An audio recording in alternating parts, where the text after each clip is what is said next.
Bwana Yesu apewe sifa. Yafuatayo ni maombi ya rehema kwa ajili ya mtu awaye yoyote yule ambaye anatamani Mungu amrehemu kwa yale ambayo alikosea, ambapo amejuta moyoni mwake, lakini pamoja na maombi yake mbele za Mungu bado anaona kama Mungu hajamsamehe. Bado anajiona amefungiwa ile dhambi.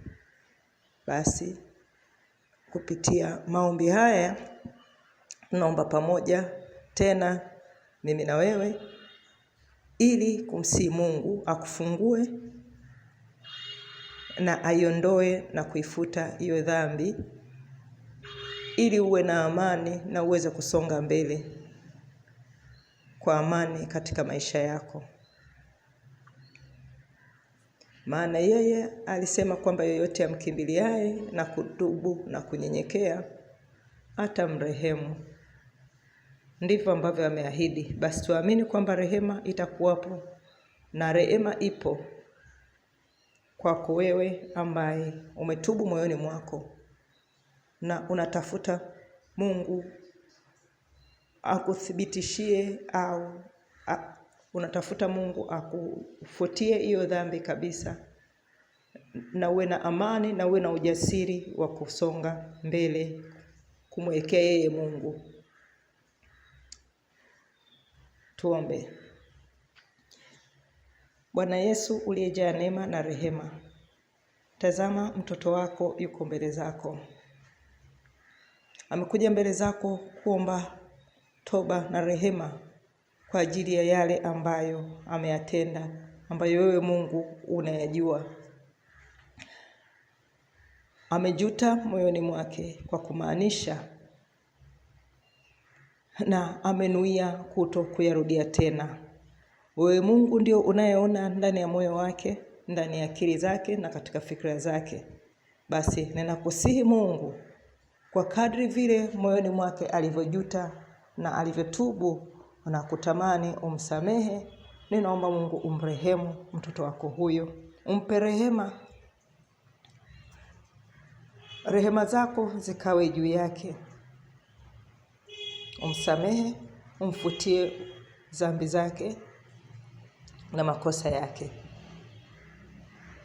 na uovu wake. Mpe neema ya kuweza kuona kibali tena mbele zako, Mungu.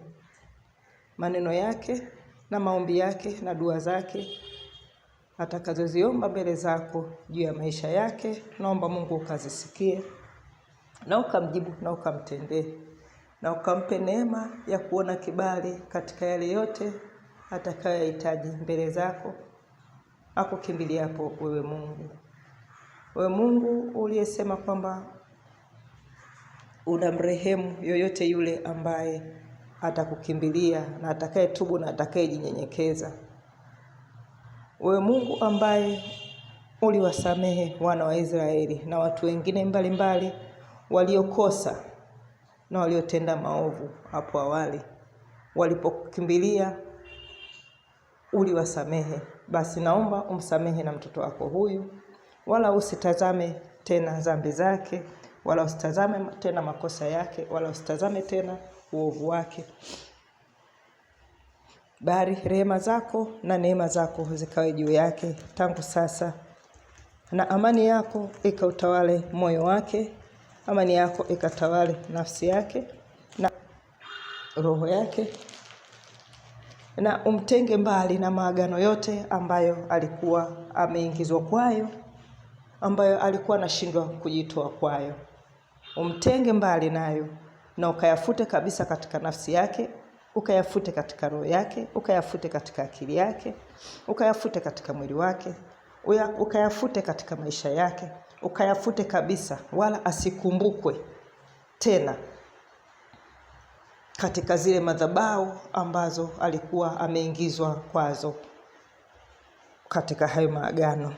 Nguvu yako iliyokuu ikamhamishe kutoka katika hayo maagano, Yehova. Hata pale ambapo akili yake imeshindwa au nafsi yake imeshindwa au roho yake imeshindwa, Mungu ukamhamishe kwa uwezo wako na kwa nguvu yako na kwa utukufu wako. Maadamu amekukimbilia wewe, na wewe mkono wako ni mrefu, unaweza kufika kokote kule, na unaweza kumgusa na unaweza kumfikia yoyote yule. Basi utukufu wako Mungu ukadhihirike, na mtoto wako huyu akauone ushindi na ulinzi wako kuanzia sasa. Asionewe tena, asiteswe tena, wala asifuatiliwe tena na yale ambayo ameyakataa na kujitenga kwayo. Naomba hayo kwa jina la Yesu Kristo. Amina. Basi baada ya maombi hayo, unaweza ukamshukuru Mungu, kumwambia Mungu asante kwa kuwa ninaamini umenisikia, na ninaamini umenisamehe na kunitakasa.